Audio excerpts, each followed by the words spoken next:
শেষ জোর gen Z generation, যারা 1997 থেকে 2012 সালের মধ্যে জন্মগ্রহণ করেছেন তাদেরকেই জেন জেড জেনারেশন বলা হয়। এই জেনারেশনের ঘাড়ের রগ কিন্তু একটা তেড়া।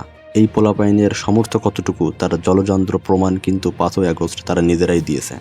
কিন্তু একটা বড় সমস্যা হচ্ছে এই জেনারেশনের পোলাপাইন যদি ভুল গাইডের মধ্যে পড়ে যায়, তাদেরকে যদি কোনো মহল ব্যবহার করতে চায়, তাহলে এর যে ক্ষতি হবে সেটা কোনো অ্যাটম বম এর থেকে কম কিছু হবে না। বর্তমান সময়ে সামাজিক যোগাযোগ মাধ্যম, সোশ্যাল মিডিয়া এবং বিভিন্ন প্রাতিষ্ঠানিক গণমাধ্যমের সবথেকে হট টপিক হচ্ছে সরকারি বিভিন্ন প্রতিষ্ঠানে কর্মরত কর্মচারী এবং কর্মকর্তাদেরকে জোরপূর্বক তাদের চেয়ার থেকে নামিয়ে দেওয়া হচ্ছে, যার সবথেকে বাজে ইম্প্যাক্ট পড়েছে বিভিন্ন শিক্ষা প্রতিষ্ঠানে। গত 15 বছরে শিক্ষকদের মধ্যে যে অভ্যন্তরীণ কন্দরন চলছিল, সেটাকেই হাতিয়ার হিসেবে ব্যবহার করা হচ্ছে সাধারণ শিক্ষার্থীদেরকে, যাদেরকে পেছন থেকে উস্কে দিচ্ছে একটি মহল। শিক্ষার্থীরা তাদের উত্তেজনায় এবং উস্কানিতে পা দিয়ে তার শিক্ষা প্রতিষ্ঠানের প্রধান শিক্ষককে পদত্যাগ করাতে বাধ্য করছে, যেটা কোনোভাবেই সাধারণ দৃষ্টিকোণ থেকে গ্রহণযোগ্য তো নয়।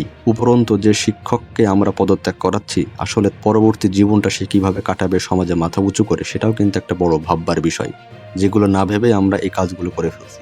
স্বৈরাচারী সরকারের পতনের পর সমাজের কিছু সুবিধাবাদী মহল বিভিন্ন জায়গায় চুরি, রাহাজানি, ডাকাতি, ছিনতাই, লুটপাট, চাঁদাবাজি বিভিন্ন রকমের কাজ করেছে। আর এগুলোকেই ইস্যু বানিয়ে আফসোস লীগের কিছু দালাল বলছিল আগের সরকারই হয়তো ভালো ছিল। শিক্ষা প্রতিষ্ঠানে সুবিধাবাদী কিছু লোকজনের চক্রান্তে পড়ে আমরা যেন আবারও আফসোস লীগকে আমাদের উপরে আঙুল তুলতে বাধ্য না করি, সেদিকে অবশ্যই কিন্তু আমাদের খেয়াল রাখতে হবে। মনে রাখবে, আমরা জেন জেড জেনারেশন। এই দেশ আমার দেশ, গড়ব আমি সোনার বাংলাদেশ।